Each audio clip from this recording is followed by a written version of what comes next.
भगवद गीता का पहला अध्याय शुरू करने से पहले हम थोड़ा सा पीछे इसकी पृष्ठभूमि के बारे में जानेंगे। तो दोस्तों, आपने कई बार भगवद गीता पढ़ी होगी। जब भी कभी पढ़ेंगे, जब पढ़ोगे तो आपके मन में पढ़ने के बाद कुछ सवाल तो पैदा होंगे ही। तो दोस्तों, कभी आपने जब जिन जिन लोगों ने भी भगवद गीता पढ़ी है, तो दोस्तों कभी आपने सोचा है कि श्री कृष्ण तो खुद भगवान थे, तो क्या ज़रूरत थी इस युद्ध की और इस उपदेश की जो अर्जुन को दिया। अर्जुन को ही सिर्फ क्यों उपदेश दिया, उसके बाकी भाई भी तो थे। कभी आपने सोचा महाभारत के युद्ध को धर्म युद्ध क्यों कहा जाता है। और भी कई सवाल उठते होंगे जब आप भगवद गीता को पढ़ते हैं। तो ये सब सवालों का जवाब हम अपने आने वाली वीडियो में जानेंगे और भगवद गीता के अध्याय के साथ साथ जानेंगे। जब जब आप इसकी गहनता से अध्ययन करेंगे तो आपको अपने हर एक सवाल का, जो मैंने अभी बोले हैं, और अपने जीवन से रिलेटेड कई सवालों का आपको खुद ही आंसर मिलेगा। भगवद गीता का अर्थ है ईश्वर का गीत। ये महाभारत महाकाव्य का हिस्सा है। इसमें अर्जुन और भगवान श्री कृष्ण के बीच हुए संवाद शामिल है। यह ग्रंथ जीवन, कर्म, भक्ति, ज्ञान और योग के मार्गों पर गहरी दार्शनिक शिक्षाएं देता है, जिसका उद्देश्य जीवन के तनाव से मुक्त होकर सही मार्ग पर चलना सिखाना है। इसी युग के प्रारंभ में आज से 5000 वर्ष पूर्व भगवान श्री कृष्ण ने अपने मित्र तथा भक्त अर्जुन को भगवद गीता का उपदेश दिया था। तो इसकी पृष्ठभूमि गीता से भगवद गीता का उपदेश देने से पहले की पृष्ठभूमि के बारे में हम जानते हैं। धृतराष्ट्र तथा पांडव भाई भाई थे, जिनका जन्म कुरुवंश में हुआ था और वे राजा भरत के वंशज थे, जिनके नाम पर ही महाभारत नाम पड़ा। बड़ा भाई धृतराष्ट्र जन्म से अंधा था, जिसके कारण राज सिंहासन उसे न मिलकर उसके छोटे भाई पांडव को मिला। पांडव की मृत्यु छोटी आयु में हो गई। उसके 5 पुत्र युधिष्ठिर, भीम, अर्जुन, नकुल और सहदेव धृतराष्ट्र की देखरेख में रख दिए गए, क्योंकि धृतराष्ट्र को कुछ समय के लिए राजा बनाया गया।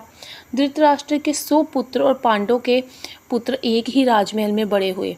दोनों के सभी पुत्रों ने गुरु द्रोण से सैन्य कला का प्रशिक्षण लिया। पूज्य भीष्म पितामह उनके परामर्शदाता थे।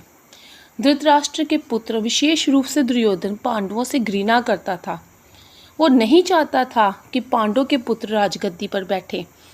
हमेशा दुर्योधन के मन में यही था कि उसके पिता और वो राजगद्दी पर राज्य करें।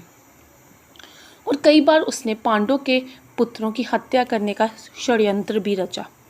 पांचों पांडव अपने चाचा विदुर तथा अपने ममेरे भाई भगवान श्री कृष्ण के संरक्षण में रहने के कारण अनेकों प्राणघात षड्यंत्रों से अपनी रक्षा करते रहे।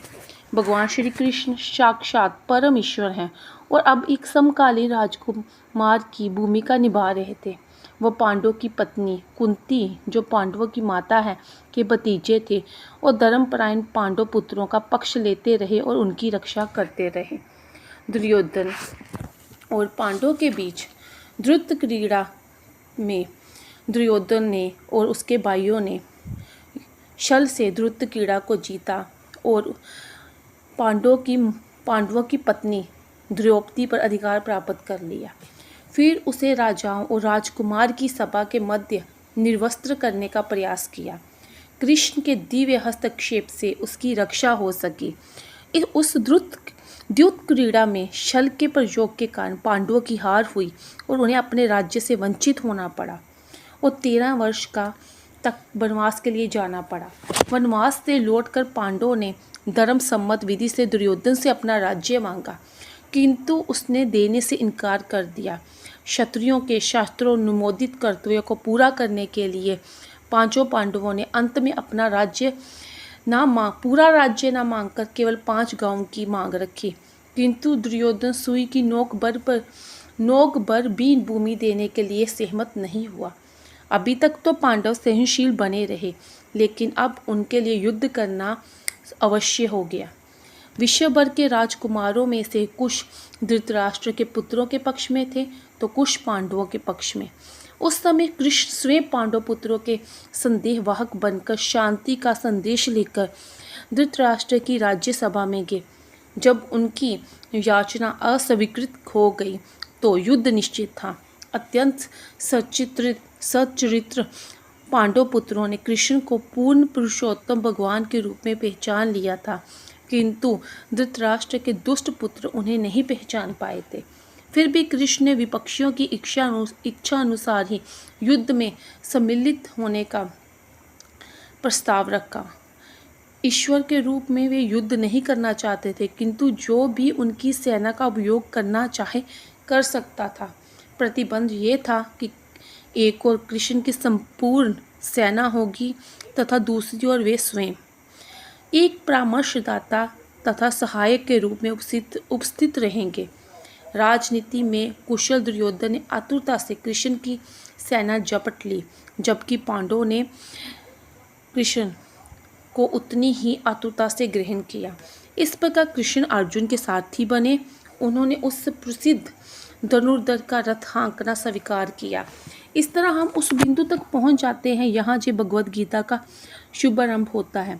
दोनों ओर की सेना युद्ध के लिए तैयार खड़ी है और धृतराष्ट्र अपने सचिव संजय से पूछ रहा है कि उन सेनाओं ने क्या किया।